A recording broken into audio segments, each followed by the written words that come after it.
Every nation has a story, but some chapters are written in blood. For decades, India fought an enemy that didn't wear a uniform, an ideology that spread through forests, cities, and silence. Thousands of lives, countless operations, and one of the longest internal security battles in independent India's history. April and May, which is 16 years ago, on the 6th of April 2010, 74 CRPF jawans, were killed in an ambush at Dantewada. And exactly 7 weeks later, on 28 May 2010, a railway track was sabotaged in the Midnapur district of West Bengal, leading to, and imagine the precision with which it was done. Barely minutes after it was sabotaged, 2 trains, one the Howrah Gyaneshwari Express going from Howrah to Mumbai, crashed with a goods train, leading to the death of 150 people. So that's how deadly Naxal terror. But how did it all begin? And why is India now calling it Naxalism, the end game?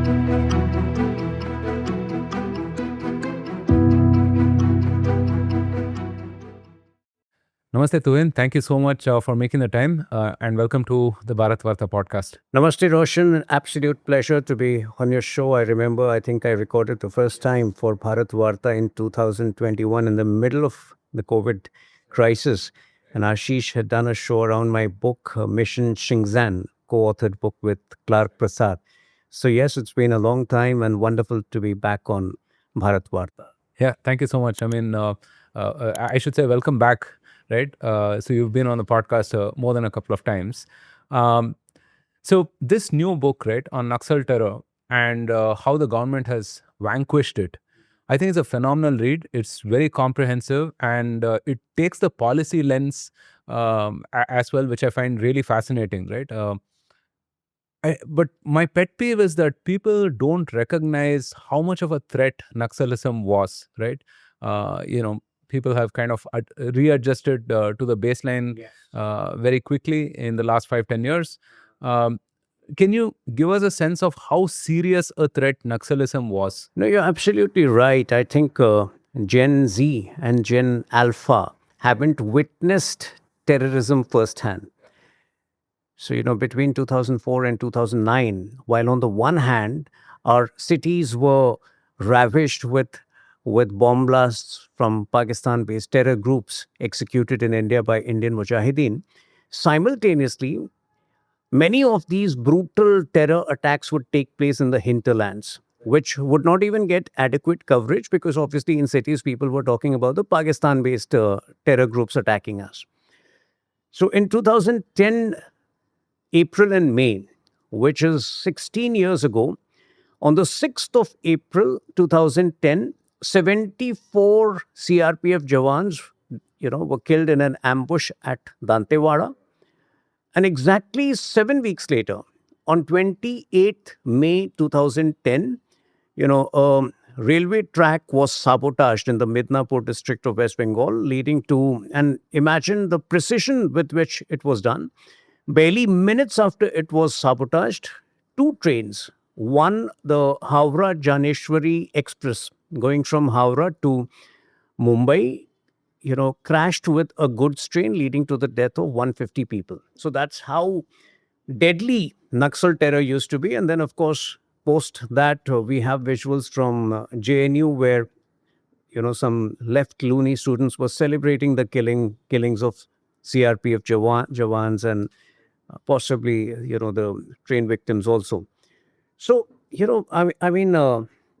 the country has come a long way, long way in the last 16 years. And obviously, the only thing which needs to be credited for this huge success where terrorism seems to have been eradicated, Naxal terror especially, is the willpower of Prime Minister Narendra Modi and the determination and the execution of Home Minister Amit Shah. So yes, very strangely, even as we speak today, one Congress MLA in Chhattisgarh, somebody by the name of Atal Srivastav, has made a statement that Hidma, one of the most dreaded Naxal terrorists, is his role model. In fact, I just gave a bite to IANS condemning it. But then, that's another part of the story, the soft approach of certain political parties, which had emboldened Naxal terrorists and, the homegrown Islamist terrorists in that era. Right. You also trace the history of Naxalism, right? I mean, from 1967 with Naxalbari and so on. It's fascinating that this movement began as a consequence of, let's say, lack of development, lack of state capacity, and so on. But it became such a violent uprising. And for me personally, what was really shocking is there were parts of India that was off limits to people, right? I myself have witnessed, not being able to go to certain parts of India, right? Whether it was Raipur or certain parts of Jamshedpur or even down south as well. So if you can very briefly explain this evolution, right? How did something like a protest against lack of development become a violent uprising? No, it was always meant to be a violent protest. Naxalism started on 3rd March 1967 in the Naxalbari area. And obviously, three people were the brains behind it.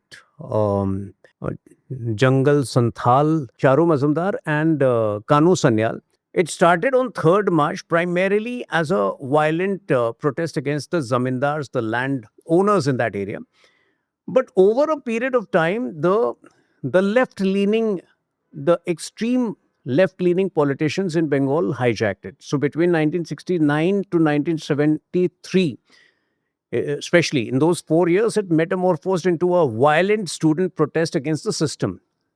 And in fact, many, many bright young students lost their lives. Then over a period of time, it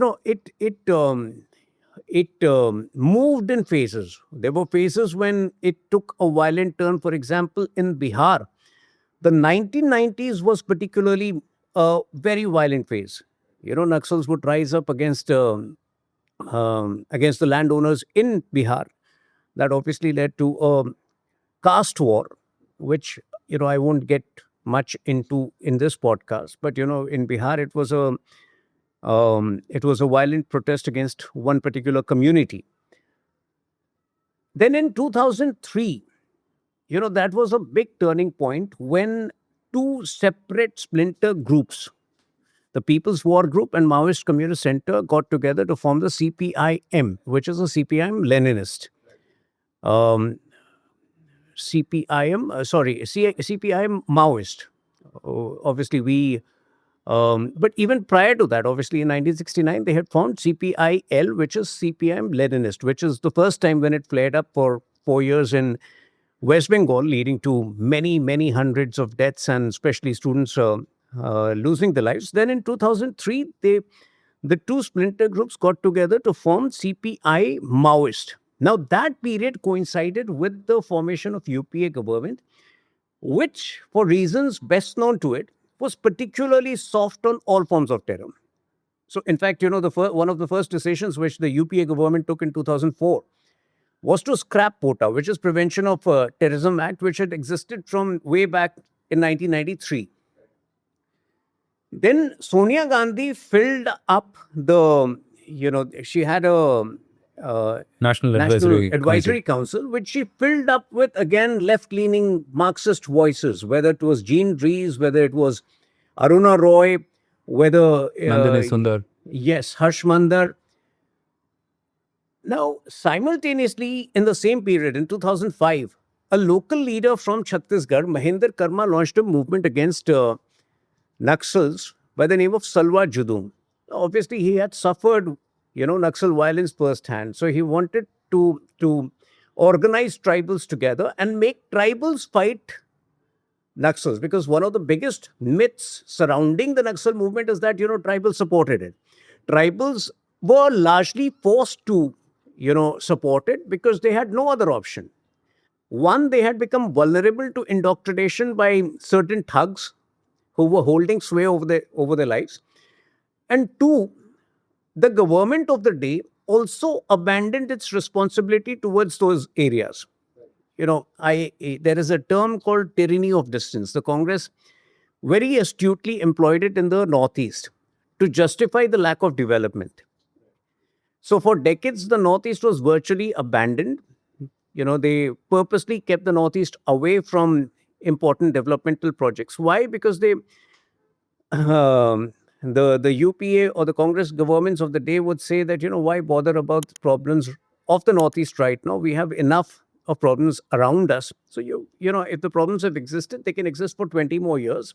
We don't necessarily need to be bothered about it immediately. No, somewhere the same tyranny of distance approach was visible even when it came to Naxal impacted areas. So instead of taking the Naxal indoctrination head on and making the basic facilities like water, electricity, education, schools available in the backwardmost districts, the Congress party conveniently abandoned those districts, which only emboldened the Naxal terrorists. So when Salwa Judum was launched by Mahendra Karma, he was at that point of time the leader of opposition in the Chhattisgarh Assembly, and the CM was a BJP CM, Dr. Raman Singh.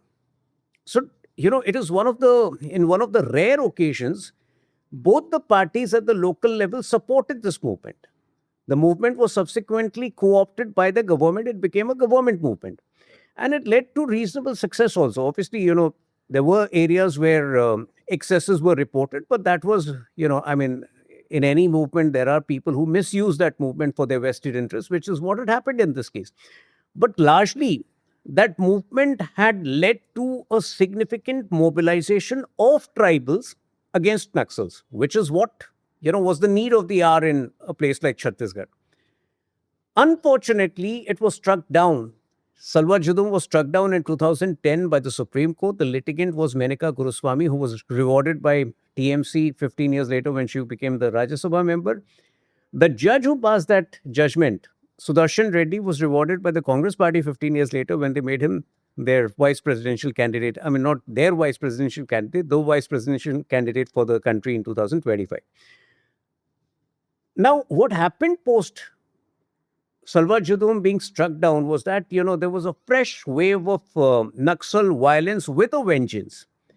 And Naxals went after all of those leaders who were behind the brains behind Salwa Judum. So Mahendra Karma was killed in an ambush. In the same ambush in 2013, Vidya Charan Shukla, one of the senior most Congress leaders of that era, who had also been a cabinet minister and a member of parliament, a Lok Sabha member of parliament multiple times, was also killed.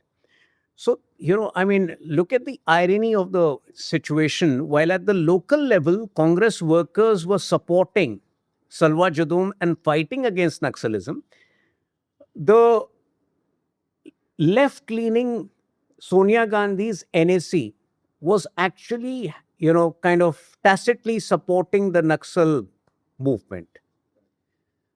And I think, one of the core reasons for the failure of UPA government in combating Naxal violence was their worldview.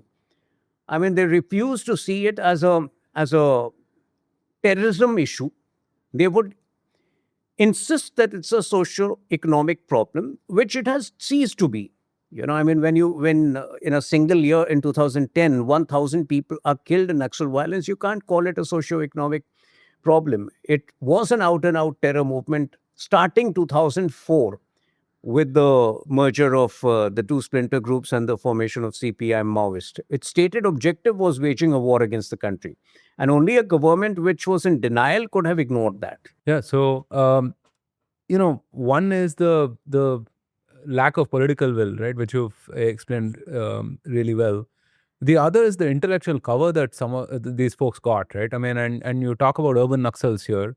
And the phrase urban Naxals coming to mean a few of these folks, right? Whether it is Arundhati Roy or, Ramchandra Guha, Gautam Navlakha, and so on and so forth, who actively wrote these op-eds and pieces in all of these magazines arguing precisely what you meant, right? I mean, which is this is just a socio-economic problem. It is a quote-unquote uprising and so on and so forth.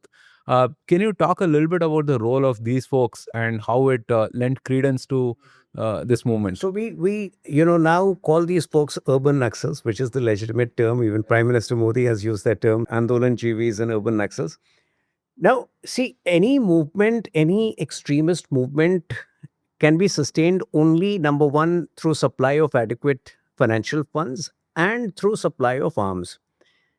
And these urban Naxals sitting in Delhi and in these white collar Naxals who would you know occupy our important positions in our educational institutions were facilitating the supply of funds and arms and ammunition. Dr. Binayak Sen, for that matter, was a messenger. He had made some 27 trips to one of the arrested, and there was evidence to prove that he was carrying, a letter to the. He was the messenger from the Delhi, the Delhi urban Naxals to the actual militant Naxals in the jails. Of course, I mean the Naxals have a different story. That ecosystem has a different story about him. But primarily, it's the supply of arms which sustains a movement. So, in fact, last week I was in Delhi and I met the CRPF DIG, um, Gyanendra Singh ji. In fact, he has spent 36 years um, in anti-insurgency operations. And he mentioned to me that any, like even a loony character, even an insipid character can become a larger than life terrorist like Hidma only by virtue of the easy access and availability of the arms and ammunitions. And, the kind of sophisticated arms and weapons that was available in the jungles, often dug up inside the soil, often dug up uh, behind trees. Many of these, some of these dreaded Naxals had satellite phones, which some of our security agencies did not. And that is what explains the magnitude of the menace we were facing. So imagine the precision which had gone into that train crash also. Within minutes of the sabotage of railway line, I mean, they knew exactly the movement of the trains. They knew exactly the movement of the CRPF jawans in Dantewada, where they ambushed these jawans. So I think, the magnitude of threat was enormous. And the urban Naxals, who we often tend to undermine, who the media tends to be very sympathetic towards, saying, oh, they are only supporting an ideology. Their role is way more insidious, way more deadly. And to my understanding and to my knowledge, based on my research, they were, you know, crucial facilitators in the supply of funds and the supply of ammunition to the most dreaded Naxal terrorists. Right. So they were equal terrorists, I would say. Yeah, and you mentioned Dr. Binayak Sen. Like if you saw him on TV, he would come across as this benign person, not someone who would support such a violent movement, right? And that was the kind of facade that some of these folks painted as well. Um, okay, the thing that really struck me about the book itself, right, is that it talks about a comprehensive policy framework to combat this issue, right? Which also talks about how complicated it had become, right? I mean, there were parts of what is known as the Red Corridor, which was off limits to the state itself, right? So. Can you give us a sense of what are 2 or 3 things that we did differently under this government to as you say, vanquish Naxalism? So number one was obviously, setting a certain deadline, but obviously that deadline was made public only on 30th March, I think 2025, by Home Minister Amit Shah on the floor of the House in Parliament. But obviously the work was going on at least from 2022 mid. So one of the important things was convergence of, convergence of the initiatives of different security agencies. Because if you look at the corridor, it went right from Bihar to Andhra Pradesh. It included districts of Gadchiroli in Maharashtra. Now imagine 6 to 7 different states. It included Andhra, it included Telangana, it included Orissa. Now in this situation, to actually strike a convergence and a seamless convergence between security agencies and nodal points whereby there could be seamless sharing of information. I think that was the biggest challenge, which is where integrated, synergized approach at the central level played a very crucial role. So, in fact, if you look at the 100 odd districts, they were also designed in such a way that, somebody, a Naxal terrorist in Jharkhand would escape to a jungle in Andhra Pradesh, from where it would be very difficult to trace him for years, which is what was happening. So the convergence of intelligence, the convergence of operations was one of the biggest uh, challenges, and the second was the surrender policy. Many tend to underestimate the surrender policy. If 1,000 Naxal terrorists have been killed in the last 3.5 years, more than 4,000 have actually surrendered. So to ensure that the surrendered terrorists do not go back to it, I think that itself is a humongous operation, which was quietly taking place, which, the vigilance to ensure that they do not, openly communicate with the ones which are still active, and somewhere ensuring that they don't go back to, the militant Naxalism. And all of these things were happening simultaneously. Of course, after Home Minister Amit Shah made that statement in Lok Sabha in March 2025, that was a stage when, more than 50% of the work was done. So if you, in fact, there's one chapter which details Operation Kagar. Operation Kagar is the last, it's the going for the kill. So it details about 10 to 12 deadly operations which took place one every month, where the remaining terrorists, and in fact, some of them were extremely deadly terrorists. The Hidma, for example, was killed in November 2025. Then, starting April, May, every month there was one, important encounter, a series of encounters rather, which led to the killings of at least, 300 to 400 dreaded terrorists in only the last 1 year. So it was a very comprehensive strategy. And, like you have seen in the case of abrogation of Article 370, which was even tougher because it was executed in a very short span of time, unlike the anti-Naxal operations which had been unfolding for the last 3 years. So Home Minister Amit Shah has a precision for handling insurgency. I mean, a foolproof approach where, on the one hand, the effort is to go after the deadly terrorists, and on the other hand, to make way for surrenders and make way for rehabilitation of those who are ready to join the mainstream. And all of these things were happening simultaneously. For example, the first edition of Bastar Olympics took place in 2024 December, which was still about 15 months away from the final deadline. But yes, a situation had been created where many of those who were on the fringe could see the transformation in the lives of those who had surrendered and joined the mainstream, and were incentivized to join the mainstream. So, in fact, many of the participants in Bastar Olympics are ex-Naxals. Similarly, in Gadchiroli, which will see one of the best state-of-the-art steel plants in the next 4 to 5 years, many of those who will work over there, it will provide employment to 1 lakh people. Many of those who will find employment would be ex-Naxals. So I think, I have been asked this question before: what if they go back? Will the ideology dies? Well, an ideology never completely dies. We have seen that in the case of Simi. Simi was banned in 2002.